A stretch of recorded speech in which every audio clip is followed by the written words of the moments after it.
अस्सलामु अलैकुम वरहमतुल्लाहि वबरकातुहू। उम्मीद है कि तमाम नाज़रीन की तबीयत बखैर व आफ़ियत होंगे। अज़ीज़ दोस्तों, प्यारे भाइयों, हज़रत अब्दुल्लाह बिन अमर बिन आस रज़ियल्लाहु ताला अन्हु से मरवी है कि वह फरमाते हैं कि मैंने रसूलुल्लाह सल्लल्लाहु अलैहि वसल्लम से इरशाद फरमाते हुए सुना कि जिस शख्स के अंदर दो बातें पाई जाए, अल्लाह रब्बुल इज़्ज़त उसे साबिर और शाकिर लोगों में शुमार फरमा देते हैं। नंबर एक, कि वो शख्स दीन के मामले में अपने से ऊपर वाले लोगों को देखकर उनकी इक़्तिदा करता है, और दुनिया के मामले में अपने से नीचे वाले लोगों को देखकर शुक्र अदा करता है। वो कहता है कि अल्लाह तूने मुझे हज़ार और लाखों लोगों में मुझे बेहतर बनाया है। तो अल्लाह तबारक व तआला ऐसे शख्स को साबिर और शाकिर लोगों में शुमार फरमा देते हैं। और जो शख्स इसके बरखिलाफ़ हो, इसका उल्टा हो, यानी दीन के मामले में अपने से ऊपर वालों को ना देखकर निचले वालों को देखता है, और इसी तरीके से दुनिया के मामले में अपने से नीचे वालों को ना देखकर अपने से ऊपर वालों को देखता है, अल्लाह रब्बुल इज़्ज़त उसके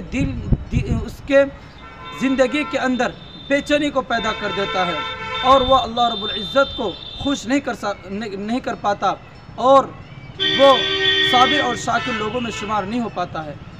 और कभी ना अल्लाह तबारक व तआला को राज़ी कर सकता है। अज़ीज़ दोस्तों, प्यारे भाइयों, इस हदीस के अंदर अल्लाह के रसूल सल्लल्लाहु अलैहि वसल्लम ने दो बातें बयान की है। नंबर एक, कि जो शख्स दीन के मामले में अपने से ऊपर वाले लोगों को देखकर अपने अमल में दीन के काम के करने में बढ़ाव करता है, तो अल्लाह रब्बुल इज़्ज़त उसे साबिर और शाकिर लोगों में शुमार फरमा देता है। फॉर एग्ज़ाम्पल, मिसाल के तौर पर, जैसा कि कोई शख्स 5 वक्त नमाज पढ़ता है, तहज्जुद की नमाज पढ़ता है, तो दूसरा शख्स उससे देखकर यह ख्याल करता है कि यार ये नमाज़ पढ़ता और मैं नमाज़ भी नहीं पढ़ता हूँ, मुझे नमाज़ पढ़ना चाहिए। फला शख्स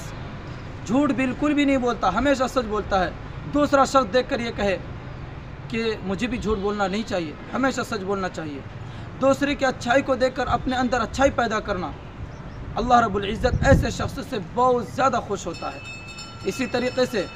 दुनिया के मामले में अपने से नीचे लोगों को देखकर, अपने से ऊपर वालों को नहीं, अपने से नीचे लोगों को देखकर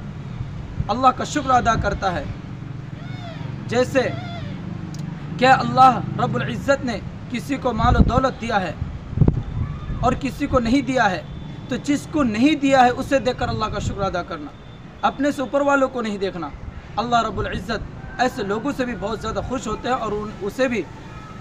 शुक्रगुजार और सब्र करने वाले लोगों में शुमार फरमा देते हैं। और जिस शख्स के अंदर ये दोनों चीज़ें ना पाई जाए, बल्कि इसका उल्टा हो, दीन के मामले में अपने से ऊपर वालों को ना देखकर नीचे वालों को देखता है कि यार फलां शख्स तो नमाज़ भी नहीं पढ़ता, मैं नमाज़ पढ़ता हूँ, फलां शख्स तो झूठ बोलता, मैं झूठ भी नहीं बोलता हूँ। दीन के मामले में बजाय अपने से ऊपर वालों लोगों को देखकर अपने आप को सुधारना चाहिए, वो अपने से नीचे लोगों को देखकर अपने आप को खुशफहमी में मुब्तला कर रहा है, तो अल्लाह रब्बुल इज़्ज़त इसे कभी भी कामयाबी नहीं दे सकता, और अल्लाह कभी इससे राज़ी नहीं हो सकता, क्योंकि इसके अंदर बड़ाई पैदा हो जाएगा। और इसी तरीके से दुनिया के मामले में अपने से नीचे लोगों को देखकर अल्लाह का शुक्र अदा करना चाहिए, अल्लाह ने मुझे बहुत कुछ दिया है। लेकिन अगर वो इस तरीके से ना करके वो अपने से ऊपर वाले लोगों को देखता है, जैसे कि अल्लाह तूने तो दूसरों को बहुत ज़्यादा माल और दौलत दिया है, दूसरे के पास 4-4 गाड़ियाँ हैं, मेरे पास सिर्फ एक साइकिल और एक गाड़ी है, या अल्लाह दूसरों को तूने तो बहुत माल और दौलत दिया और मेरे पास कुछ भी नहीं है, यानी अपने से ऊपर वालों लोगों को देखकर अल्लाह का नाशुक्री कर रहा है, तो अल्लाह रब्बुल इज़्ज़त इसे भी बेचैनी और तकलीफ़ और रंज गम में मुब्तला कर देगा, और अल्लाह कभी भी इससे राज़ी नहीं हो सकता। इसलिए मेरे अज़ीज़ दोस्तों, प्यारे भाइयों, मुझे भी और आप तमाम हज़रात को भी चाहिए कि हम अल्लाह के रसूल सल्लल्लाहु अलैहि वसल्लम के बताए हुए तरीक़े पर चलें, उनकी एक एक हदीस पर अमल करने की पूरी कोशिश करें।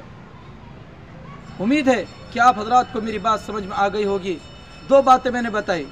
एक ये कि दीन के मामले में अपने से ऊपर वाले लोगों को देखकर अपने अंदर दीन में ज़्यादा से ज़्यादा अमल करने की शौक़ पैदा होना चाहिए, और दूसरी बात ये बताई कि दुनियावी मामले में